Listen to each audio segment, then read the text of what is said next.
আরে ভাবি ওরে আপনি এরকম করে মারতেছেন কেন? না মারবো না, কি করবো? তুমি করে বয় বয় পালমো এ পাগল। হ্যাঁ এ পাগল পালমো আমরা বয় বয়। ভাবি শুনেন, আপনারা যেরকম কিসের জন্য করতেছেন সবই আমি বুঝি। অনেক বিয়া করাইছে মাশাআল্লাহ, বউটা অনেক সুন্দর আছে। তো তুমি ওর দিকে একটু খেয়াল রাখো, কারণ এলাকার পরিবেশও ভালো না, আবার এলাকার কিছু বদমাইশ পোলাপানও আছে। কোন সময় কোন দুর্ঘটনা গড়া ফেলায়, কারণ তো পাগলায়, ওর মাথায় একটু জ্ঞান বুদ্ধি কম। তুমি ওর একটু নজর রাখো, একটু খেয়াল টিয়াল রাখো, ঠিক আছে? চারিদিকে চোখ কান খোলা রাখো। হ আমি ওরা দেখে রাখবো না। তুমি যত তাড়াতাড়ি পারা ওরে আরো পাগল বানাও, পাগল বানায় ওর বাড়ি থেকে বাই করো, নাহলে এই সম্পত্তি আমরা পাইবো না।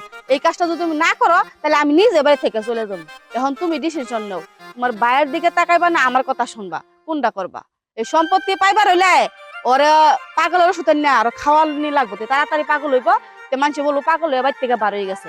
এই সম্পদ গুলো তখন আমরা দুজনে পাইবো। আচ্ছা শোনো, আমি যদি এই কাজটা করি তাইলে এলাকার মানুষ তো আমারে খুব খারাপ মনে করব, যে বড় ভাই হইয়া ও আর ছোট ভাইয়ের সাথে এত বড় বেমানি কেমনে করলো। জিনিসটা অনেক খারাপ দেখা যায়। তার চেয়ে ভালো তুমি এক কাজ করো, তুমি যেইভাবে পারো, যত রকমের তোমার মাথায় বুদ্ধি আছে, সব বুদ্ধি দিয়া যেভাবেই হোক ওরে তুমি বাড়ির থেকে একদম পাগল বানাইয়া খেদাই দিবা, যাতে কেউ বুঝতে না পারে যে আসলেও ভালো। আরে পাগল তুমি এমন ভাবে বানাইবা মানুষের সাথে বুঝতে পারে যে আসলে একটা সত্যি পাগল। তাহলে মনে করো আমার উপরেও দোষ পড়লো না, তোমার উপরে দোষ পড়লো না, বাবার যত সম্পদ আছে সবকিছুর মালিক আমি আর তুমি, ভোগ করবো আমাদের ছেলে সন্তান। তাহলে ল যাই বাড়িতে, দেখি কি বুদ্ধি করা যায়। আচ্ছা ঠিক আছে, এই কথাই রইলো। যা করার আমি করবো, তাতে তোমার গায়ে কোনো দোষ না পড়ে, কেউ বুঝবারই না পারে ওরা যে আমি পাগল বানাইছি। ঠিক আছে চলো বাড়িতে যাই, বাড়িতে যাই আরো পরামর্শ আছে এগুলো করি। আর এগুলা ভালোভাবে করবা, যাতে গ্রামের মানুষ বুঝতে না পারে যে আমরা ওর সাথে এরকম একটা চালাকি করছি।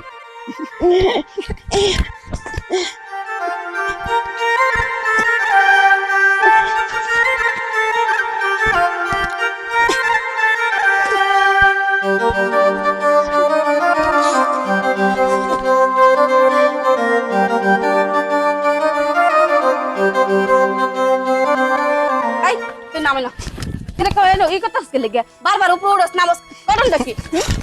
তুই বাড়তে পারছ না, বরাবর মরেও না পাগল, মরার মরলেও তো বাঁচতাম। হ্যাঁ পাগলটা মরেও না, বরাবর তুই বাড়তে বারস না কেলিগা, বরাবর ভাড়া। হ্যাঁ পাগলটা রে মরছি, পাগলটা গেলে গেছে বাঁচতাম। হ্যাঁ যাও না, এই যে মারামারি তারপরে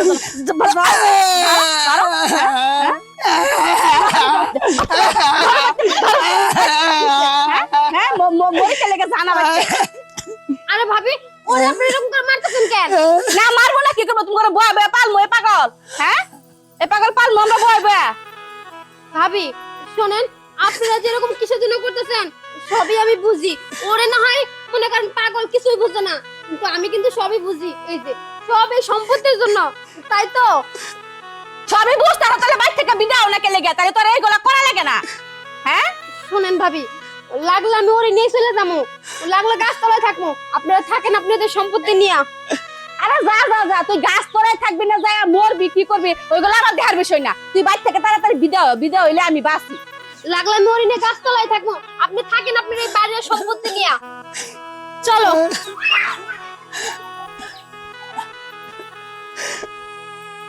বাঁচছি, বিদায় হয়েছে আফত। আল্লাহর কাছে হাজার হাজার শুকরিয়া যে আফত আমনে আমনি বিদায় হয়েছে। এখন থেকে এই সংসারের সব কিছু আমার আর আমার জামাইয়ের, আমার সন্তানের। যা হোক আফত যেহেতু বিদায় হয়েছে, তখন আর এই সংসারের বাঘ বানির মতো কেউ নাই, শুধু আমি আর আমার জামাই, আমার সন্তান। কে আফত আর বাইক তুলতাম না কোনোদিন আইলে। কি হয়েছে এরকম একলা একলাই কথাবার্তা কইতেছো? কথাবার্তা কইতেছি না, আফত বিদায় করে দিছি। আচ্ছা তুমি এত বড় একটা কঠিন কাজ কেমনে তুমি এটারে বিদায় করে দিলা? আমার তো মাথায় ঢুকতাছে না। আরে তোমার মাথায় ঢুকা লাগবো না, যা করার আমি তো করছি। আপদ তো বিদায় হয়েছে, এতেই তুমি খুশি হও। এখন তো কোনো ঝামেলা নাই বাড়ির মধ্যে। এখন কোনো ঝামেলা আছে এই সম্পদের মধ্যে ও আর বাঘ বই বেড়াইবে পারতো না। এখন ওরা গাছ তলায় থাকুক, চাইতে মরুক, মরলে আরো বাঁচি। তুই শুনে ওরা মরে গেছে আরো বাঁচি। যা করার তো আমি করছি, তুমি ওইগুলো নিয়ে চিন্তা করো না তো। আপদ বিদায় আবার কাম বিদায় হয়েছে, এর চেয়ে খুশি আরো কিছু আছে? হ্যাঁ, আচ্ছা তারপরেও এত একটা আত পাগলা আমার ভাই, তুমি এরকম ভাবে যে তাড়াতাড়ি ওরে বাড়ির থেকে বিদায় করে দিতে পারবা? যাই হোক, ভালো হয়েছে, অসুবিধা নাই। এখন জায়গা সম্পত্তি বাড়ি টাড়ি যা আছে এগুলা আমার আর আমার সন্তানেরই, এগুলা ভবিষ্যতে থাকবো। এখন আর তুমি ভালো কাজটাই করছো, তোমাকে একটা পুরস্কার দেওয়ার দরকার। আচ্ছা চলো আগে বাসায়, ওখানে শান্তিতে বসবাস করবো। চলো। চলো